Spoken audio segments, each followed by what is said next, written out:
Kami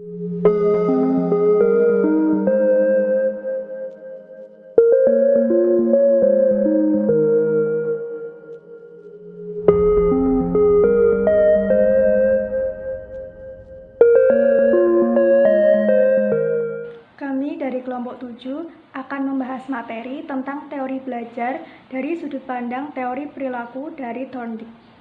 Kami memiliki 4 pokok bahasan. Yang pertama, latar belakang teori Thorndike.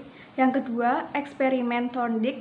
Yang ketiga, pengaruh eksperimen Thorndike terhadap pandangan mengenai belajar bagi manusia.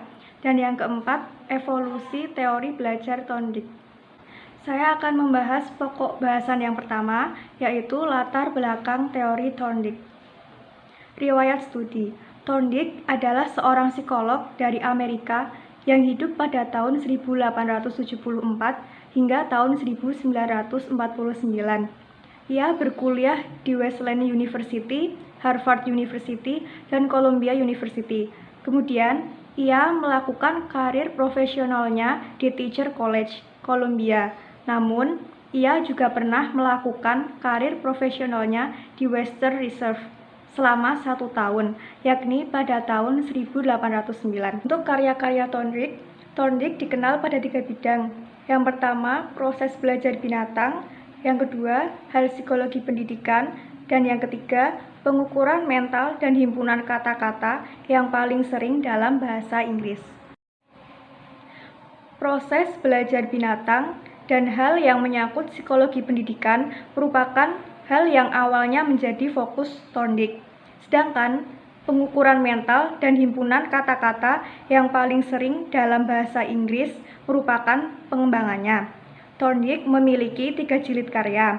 Yang pertama, Educational Psychology, yang membahas mengenai prinsip-prinsip belajar dan pemecahan masalahnya, atau Learning Principles of Problem Solving, yang terdapat dalam psikologi pembelajaran. Thorndike memiliki minat awal yaitu belajar binatang dan mencapai puncak pada teori mengenai trial and error.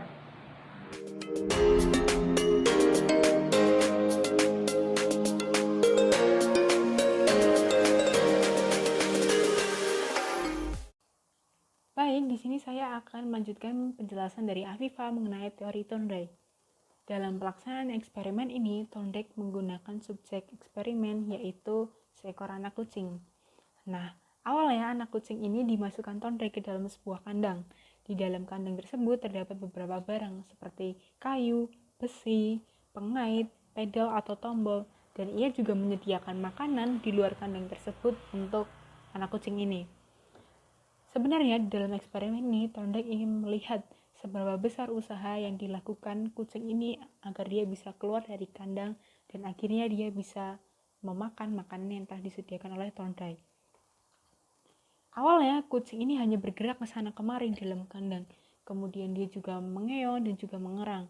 Nah, pada akhirnya kucing ini mencoba untuk menekan atau memegang beberapa barang yang ada di dalam kandang tersebut. Dan pada akhirnya dia menemukan ketika dia menekan pedal atau tombol, dia akan membuka pintu kandang tersebut dan ia bisa keluar dari kandang, kemudian dia bisa memakan makanan yang telah disediakan Thorndike itu. Thorndike tidak hanya melakukan percobaan ini 1 kali, tetapi dia juga melakukan percobaan ini selama beberapa kali, sehingga dia bisa disebut sebagai dia melakukan trial and error. Nah, di dalam eksperimen-eksperimen berikutnya terlihat bahwa kucing ini sudah belajar bahwa ketika dia menekan tombol itu dia akan membuka pintu kandang tersebut dan ia akan bisa keluar dari kandang tersebut. Nah, sebagai rewardnya dia akan mendapat makanan itu. Jadi sebenarnya eksperimen yang dilakukan Thorndike ini ingin mengukur seberapa panjang waktu yang dibutuhkan oleh anak kucing ini agar ia bisa keluar dari kandang tersebut. Dan juga di sini Thorndike ingin mengukur berapa jumlah kekeliruan atau kesalahan yang dilakukan kucing itu hingga akhirnya dia bisa keluar dari kandang tersebut. Nah, proses ini akhirnya disebut sebagai fenomena belajar. Belajar di sini dimaksudkan adalah kucing ini akan mencoba untuk belajar atau merespon segala kesalahan yang telah dia lakukan hingga akhirnya ia melakukan suatu hal yang dia anggap benar agar dapat mencapai tujuan yang dia inginkan.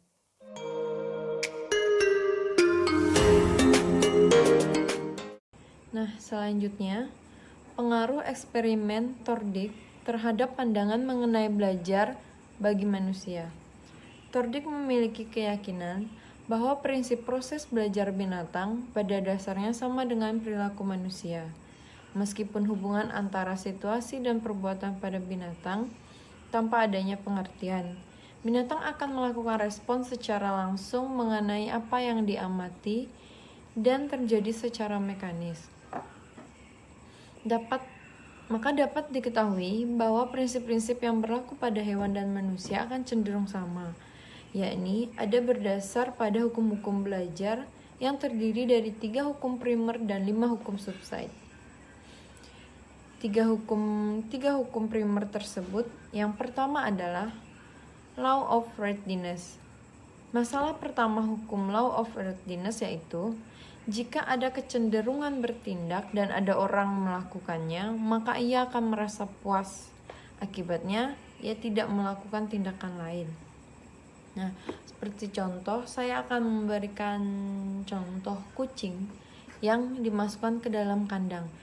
Nah, jika ada makanan di luar kandangnya, jadi nggak di dalam kandangnya gitu, kan pasti kucing itu akan secara refleks dia pasti nggak mau ngambil makanan tersebut kan. Tapi karena emang dia di dalam kandang, jadinya dia nggak bisa ngambil, pasti dia akan melakukan berbagai cara misalnya seperti itu.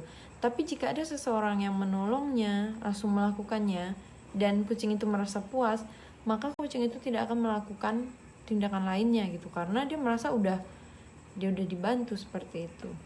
Masalah kedua, jika ada kecenderungan bertindak tapi tidak melakukannya, maka timbullah rasa ketidakpuasan. Akibatnya dia akan melakukan tindakan lain untuk mengurangi dan meniadakan ketidakpuasannya. Nah, jika yang di masalah kedua ini kurang lebih sama dengan yang masalah pertama, yaitu jika bedanya di sini adalah jika kucing tersebut tidak merasa puas, dia akan melakukan berbagai cara seperti itu untuk mengambil makanannya tersebut. Masalah ketiga yaitu bila tidak ada kecenderungan bertindak padahal ia melakukannya, maka timbullah ketidakpuasan. Akibatnya dia akan melakukan tindak lain untuk mengurangi dan menindakkan ketidakpuasannya. Ya, sama seperti yang kedua juga. Terus hukum primer yang kedua, Law of Exercise.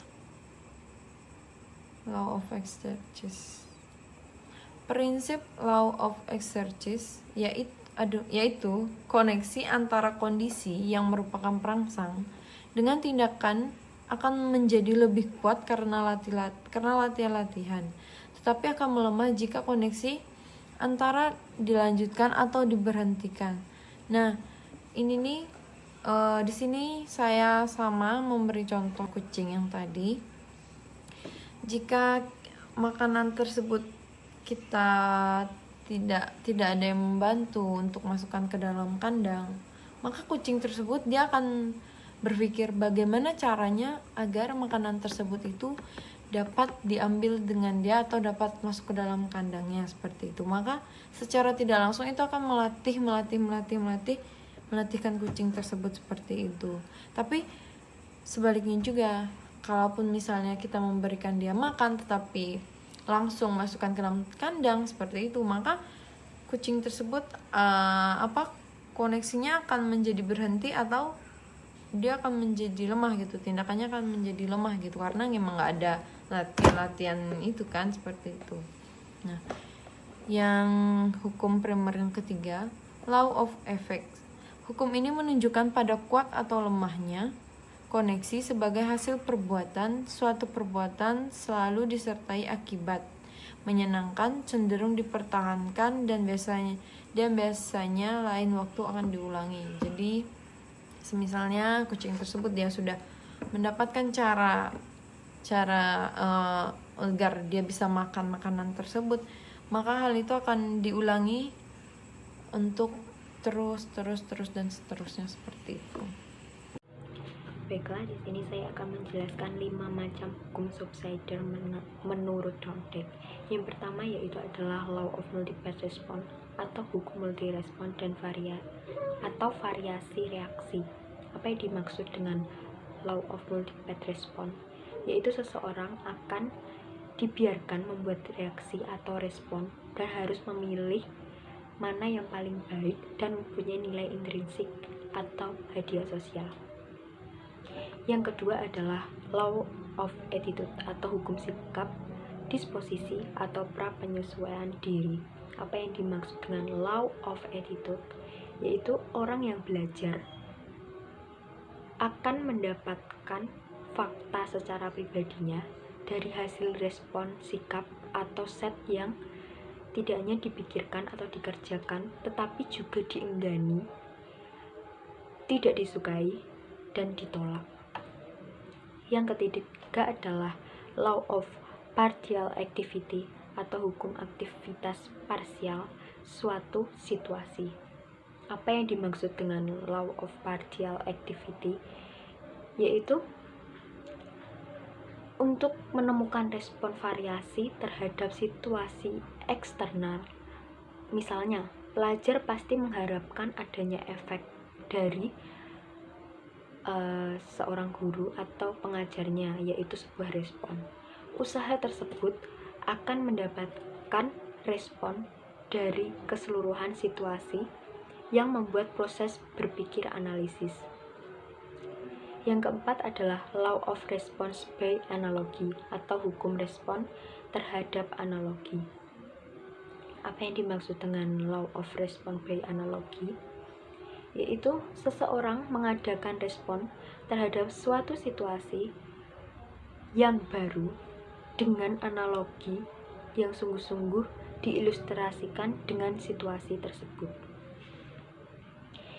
Yang kelima yaitu adalah law of association shifting atau hukum perubahan situasi. Apa yang dimaksud dengan law of association shifting? Yaitu fakta sama yang mendapatkan respon atau hasil perlawanan kepada suatu insting atau kebiasaan, menghitung asimilasi maupun asosiasi yang berubah menurut Sahakian 1970.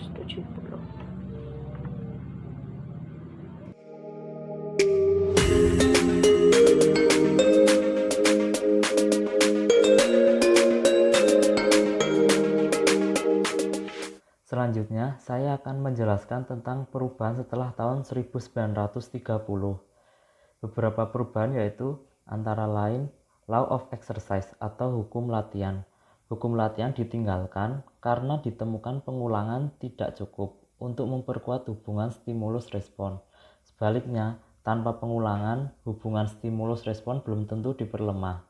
Lalu yang kedua ialah law of effect atau hukum akibat. Hukum akibat direvisi karena dikatakan oleh Thorndike bahwa yang berakibat positif untuk perubahan tingkah laku adalah hadiah, sedangkan hukuman tidak berakibat apa-apa.